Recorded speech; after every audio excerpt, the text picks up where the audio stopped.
Aujourd'hui, on va parler de la méthode 50-30-20. Avec cette méthode connue, mais pas tant que ça finalement, tu vas gérer ton budget drastiquement. Tu vas avoir un œil de lynx sur ton budget. Tu ne vas plus laisser 1 euro sortir de ton porte-monnaie sans qu'il soit contrôlé par tes soins, mais en même temps, tu vas pouvoir te faire plaisir. Cette méthode va te permettre de booster tes finances. Et ça n'a pas de prix. Let's go!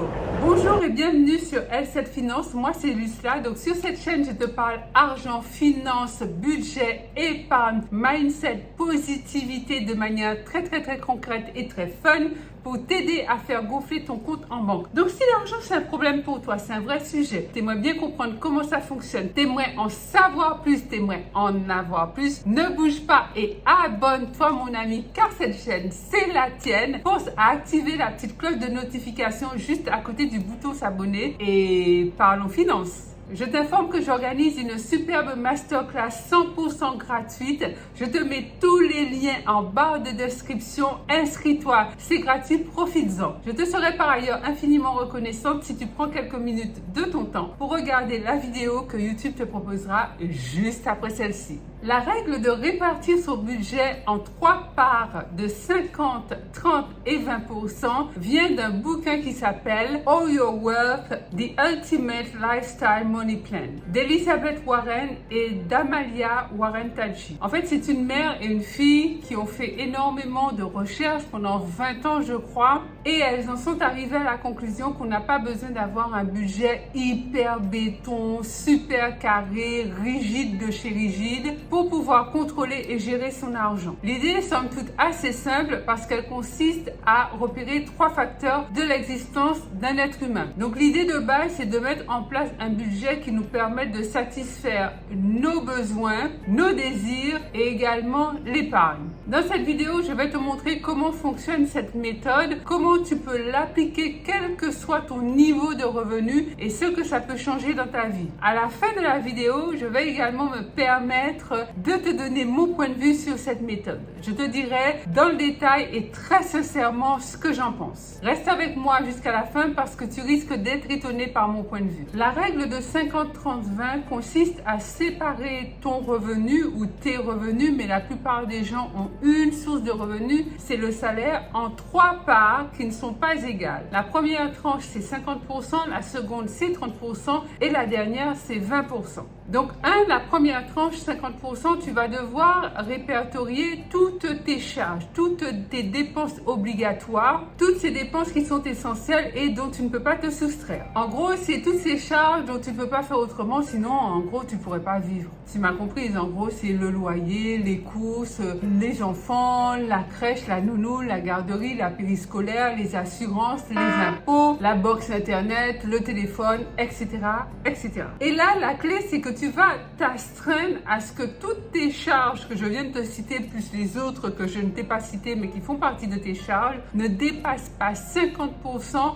de ton salaire. Donc, prenons un chiffre rond, mettons que tu gagnes 2000 euros de salaire. Ça voudrait dire que tes charges, tout ce que tu dois payer chaque mois pour pouvoir subvenir à tes besoins et à ceux de ta famille, ne devront pas dépasser 1000 euros. Donc, nous en arrivons à présent à la seconde tranche qui est de 30%. Et là, ça concerne tout ce qui est loisirs et bien-être. C'est-à-dire que là, tu te fais plaisir et tu mets dans ce pot tout ce qui contribue à ton bien-être, à ta joie, tout ce qui contribue au fait que tu te sentes bien dans ta peau et heureuse. Ce sont toutes ces choses qui ne sont ni vitales ni nécessaires, mais qui font vraiment plaisir, qui te font un bien fou. Donc, tu n'en as pas besoin pour vivre au quotidien, mais tu y mets ton argent tout simplement parce que ça te fait plaisir. Comme tu en as envie, ça contribue à ton bien-être. Pour ma part, je peux te prendre comme exemple mes cours de pilates. Alors moi, je suis une fan de pilates, je suis pas une grande sportive. Je sais qu'il faut faire du sport pour être en pleine forme, donc j'en fais un peu. Donc moi, c'est les pilates. Donc je mets mes cours de pilates dans la case bien-être et aussi plaisir parce que j'aime ça. C'est vrai que c'est cher, c'est pas donné, mais c'est mon moment détente, c'est mon moment loisir à moi. Donc je me permets cette dépense. Donc, dans cette seconde catégorie de 30%, tu peux mettre la salle de sport, le ciné, les restos, le pilates, si tu en fais toi aussi, la gym, les concerts, Canal+, Netflix, la femme de ménage, les vacances, la beauté, les voyages, coiffure, soins, ongles, massage, tout ce que tu veux. Et dans ce pot-là, tu mets 30% de ton salaire, pas 1 euro de plus. Tu peux mettre moins si tu veux, mais tu ne peux pas mettre plus. Donc, à ce stade, qu'est-ce que ça veut dire? Ça veut dire que tes charges sont sécurisées, tes factures sont sécurisées, tout ce qui concerne, tout ce qui relève de tes obligations, c'est géré. Ça veut dire que là, entre guillemets, tu peux te faire plaisir. Donc, si on garde notre exemple de 2000 euros de salaire, ça veut dire que tu as une cagnotte de 600 euros, ce qui n'est absolument pas négligeable, pour te faire plaisir et pour subvenir à tous tes besoins en termes de bien-être. Troisième tranche, mais c'est la fameuse tranche des 20%. Donc là, tu vas devoir mettre 20% de ton salaire de côté. Et cette dernière tranche, mon ami, est capitale parce que c'est elle qui va pouvoir te permettre de mettre en place les fondations vers ton enrichissement. Donc, ces 20%, tu vas les mettre de côté sur un compte à part, un compte d'épargne. C'est le compte que j'appelle au cas où, mais tu peux également l'appeler compte de sécurité ou compte de précaution. Et ce compte-là te permettra à terme de pouvoir soit faire face à un coup dur, soit d'épargner pour un achat ultérieur comme un voyage ou par exemple l'achat de ta résidence principale. Tu peux par ailleurs continuer à accumuler de l'argent dans ce compte-là et ça te servira de tremplin vers un investissement ultérieur, un investissement immobilier par exemple. Si, je te le souhaite, tu choisis d'investir dans quelques mois, dans 1 an, 2 ans ou 3 ans, le plus tôt c'est le mieux, mais il faut quand même se préparer. Je te recommande néanmoins, et ça c'est quand même non négociable, d'avoir un compte de sécurité. Investir c'est bien, d'ailleurs c'est ce qu'il faut faire, mais pouvoir faire face à une tuile, une déconvenue ou un impondérable qui va se présenter dans ta vie au moment où tu t'y attends le moins, c'est beaucoup mieux. Donc, ton investissement immobilier ou dans un business ou que sais-je ne te dispense pas d'avoir ton compte de sécurité. Tu mets ton petit pécule de côté comme ça, si par hasard ta voiture tombe en panne ou a un pépin, tu as l'argent de côté. Tu n'es pas obligé d'aller emprunter dans ta famille ou d'aller faire un prêt à la consommation pour pouvoir réparer ta voiture. Ça me rappelle l'histoire qu'un ami m'a raconté très récemment. Enfin, on connaît quelqu'un qui a une Mercedes et sa Mercedes avait une panne de moteur, donc c'est une pièce électronique qui était tombée en panne et la voiture n'était plus sous garantie. Donc on lui a proposé on lui a fait un devis pour réparer la voiture et le devis s'élevait à 8 000 euros. Oui. Tu m'as bien entendu, 8 000 euros. Donc, il a fait des pieds et des mains. Il s'est renseigné dans des garages Mercedes en France, en Allemagne. Et finalement, il a réussi à dégoter la pièce en panne, à 3 500 euros. Et tu vas me dire, même si la pièce seule coûte 3 500 euros, il va falloir de toute manière rajouter la main-d'œuvre. Et tu connais ces histoires de mécanique ou d'automobile, ça chiffre très rapidement. Donc, lorsque tu fais face à de telles dépenses qui se chiffrent en milliers d'euros, le conseil le plus sage que je puisse te donner, c'est d'avoir l'argent. Et pour que tu puisses avoir l'argent de côté et pouvoir payer cette réparation rubis sur l'ongle sans avoir à réfléchir, sans avoir à toquer à toutes les portes que tu connaisses pour avoir cette aide financière, c'est que tu puisses t'aider toi-même. Et seul le compte au cas où, l'épargne de sécurité te permet de le faire.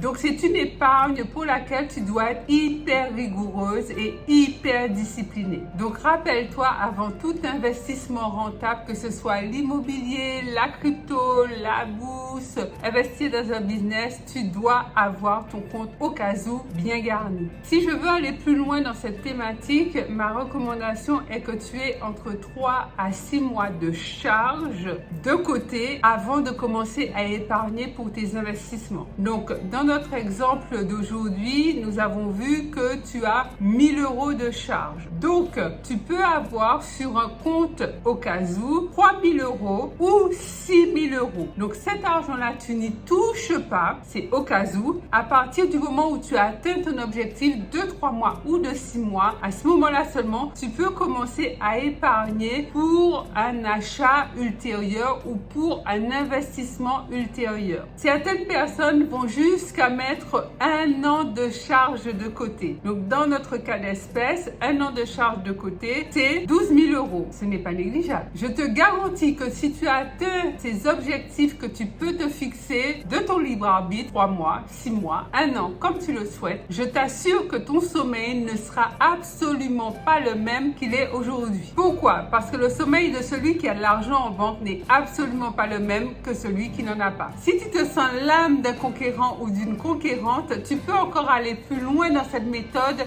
des 30%. C'est-à-dire que tu vas mettre de côté non pas 3, 6 mois ou même 1 an de charge, mais tu vas mettre de côté 3, 6 mois ou 1 an de salaire. Ça change tout. C'est sûr que c'est beaucoup plus ambitieux. Tu mettras plus de temps, mais là, la bonne nouvelle, c'est qu'en cas de gros coup dur de la vie, comme une perte d'emploi ou je ne te le souhaite absolument pas, mais une maladie, la maladie d'un de tes proches ou peu importe, des choses qui peuvent se passer malheureusement dans la vie, eh bien, ça te permet de ne pas diminuer ton train de vie et en même temps de faire face à l'adversité qui se présente. Ça te laisse le temps de te retourner. Donc, par exemple, toujours avec notre fameux exemple, si tu gagnes 2000 €, tu peux mettre de côté 3 mois de salaire, donc c'est-à-dire 6000 €, ou alors tu décides de mettre 6 mois de salaire, ce qui équivaut à 12 000 €, ou même 1 an de salaire, et là, c'est 24 000 €. Ne te dis pas que c'est impossible, que c'est vraiment la mer à boire, que tu n'y arriveras jamais. Au contraire, fixe-toi ce défi, fixe-le toi en termes de challenge, et tu verras qu'une fois que tu auras démarré, rien ne pourra t'arrêter et tu arriveras à atteindre ton objectif beaucoup plus vite que tu ne le penses. Donc du coup, pour la troisième et dernière catégorie, tu vas devoir mettre de côté 400 € chaque mois. Et avec une mise de départ de 400